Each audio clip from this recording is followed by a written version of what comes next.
3-4 महिन्यापूर्वी जी काही आम्ही बारकाईनं जी काही स्क्रुटिनी असेल किंवा त्या संदर्भातली जी काही प्रोसिजर सुरू करण्यात आली त्याच्यामध्येच काही जी 2-3 दिवसापूर्वी बातमी आली की शासकीय कर्मचाऱ्यांनी त्या संदर्भातला लाभ घेतला।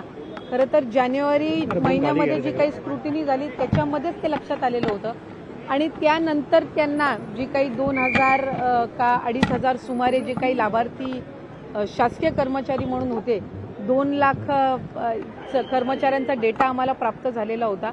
त्याच्यापैकी हे 2-2500 होते आणि त्यांना त्याच वेळेपासून लाभ जो आहे तो देण्याचा बंद करण्यात आलेला आहे।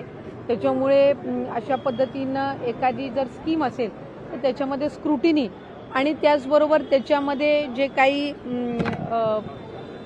ग्राउंड लेवलवरून ज्या काही वेळेला सूचना येत असतात त्यानुसार योग्य ती कारवाई ही केली जातात। हिंदी में बताइए।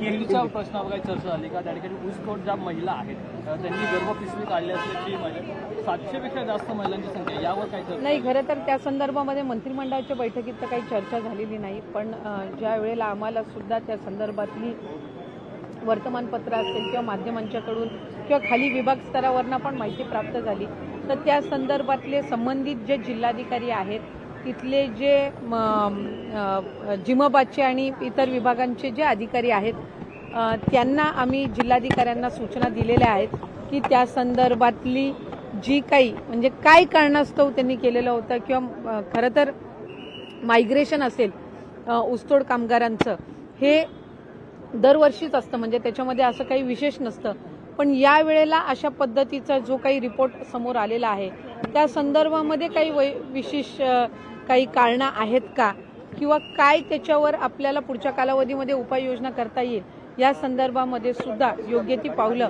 ही त्या ठिकाणी आम्ही उचलणार आहोत।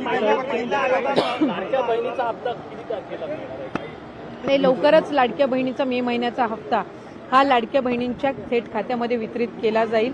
मला आपल्या माध्यमातून सुद्धा सर्व लाडक्या बहिणींना त्या ठिकाणी आश्वासित करायचे की जसं एप्रिल महिन्याचा हप्ता हा त्यांच्या खात्यामध्ये जमा झालेला होता तसा मे महिन्याचा जो हप्ता आहे तो सुद्धा लवकरच त्यांच्या खात्यामध्ये जमा होणार आहे। महिला आयोगामध्ये बदल जे आहेत ते होणं गरजेचे आहेत। नाही, साधारणपणे